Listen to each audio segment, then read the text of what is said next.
Sudah sini 9 tahun. Cita-citanya? Jadi pemain musik.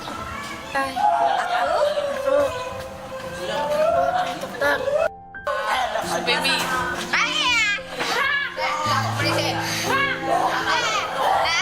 Apa? Pemain sepak bola.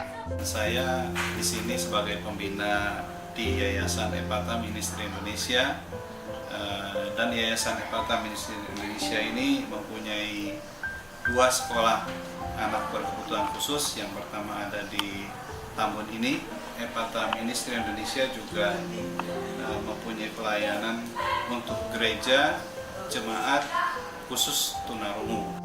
Jadi sekolah Epata ini menerima mereka yang berkebutuhan khusus B dan C. Itu kalau kita mau jabarkan, B itu adalah anak-anak yang tunarungu dan tidak bisa bicara kebanyakan. Kalau sudah tunarungu pasti dia tidak bisa bicara. Kemudian juga kita sering banyak menemukan orang atau anak yang tunarungu dan tidak bisa bicara ini mempunyai cacat ganda.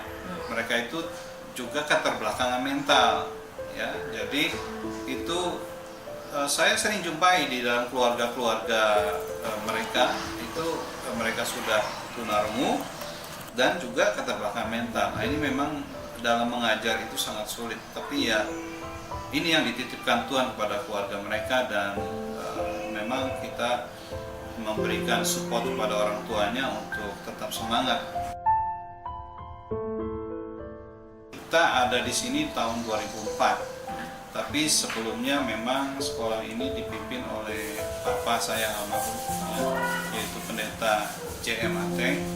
Beliau memulai dari tahun 91, ya, 91, dan dimulai dari pendidikan anak luar biasa, itu SLB khusus tunarungu.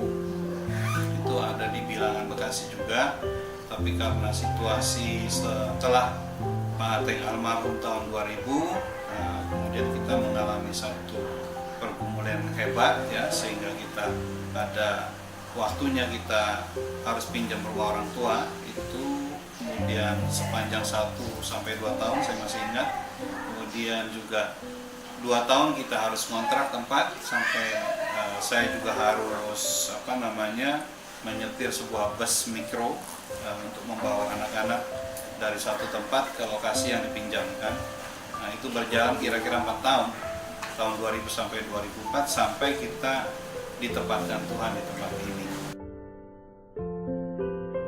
Harapan saya tentunya ya untuk membawa banyak jiwa kepada Tuhan Yesus, itu cuma harapan saya. Tapi memang bagi saya pribadi dan semua pengurus yayasan, kita tidak tertutup kepada anak-anak yang keluarga Kristen, ya, tapi mereka yang dari non-Kristen seperti dari Islam, Buddha, ya, kita tetap menerima mereka untuk masuk dalam sekolah ini.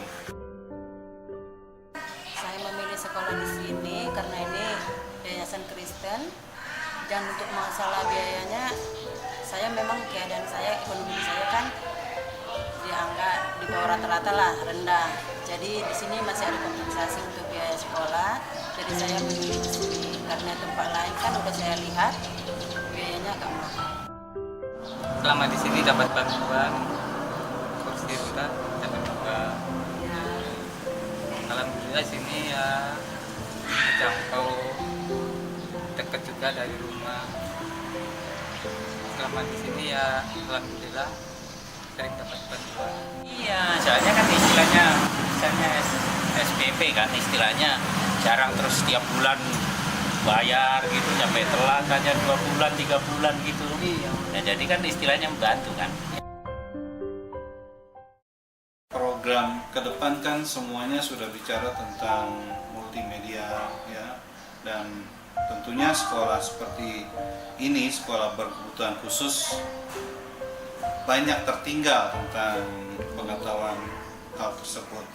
Saya punya harapan sekolah ini dapat meningkatkan kualitas di bidang multimedia, terutama computerized, ya, kemudian kepada hal-hal yang lebih maju lagi, anak-anak bisa menggunakan perangkat komputer dengan baik, kemudian mereka bisa memakai dengan sesuai kebutuhan, contohnya membantu orang tuanya atau kerja di kantor yang memang sekarang ini kan di negara kita 1% perusahaan itu sudah diwajibkan menerima karyawan yang orang yang berkebutuhan khusus, ya, artinya memang punya kecacatan, tapi memang itu masih jauh dari luar harapan dan masih banyak perusahaan yang tidak bisa menerima. Tapi memang kita harus akui kenapa mereka tidak bisa terima, karena kualitas juga belum memadai dari anak-anak lulusan sekolah berkebutuhan khusus. Oleh sebab itu saya mencoba memulai, mudah-mudahan ke depan dengan adanya komputerisasi, artinya di situ kita akan menggunakan routers, ya, artinya setiap murid akan bisa berkontak langsung antara satu komputer dengan yang lain, itu menggunakan wifi tentunya. Jadi saya berharap ketika mengajar mereka bisa langsung memperhatikan di layar.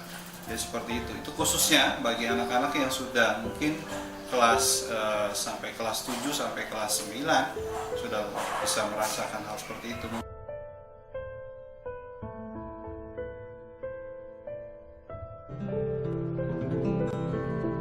When I was just a little child, I asked my teacher, what will I be?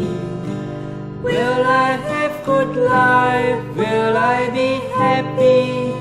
Here's what my teacher says. Oh dear ones, whatever you sow, you reap. So better do more good deeds and have your wish come true. And have your wish come true.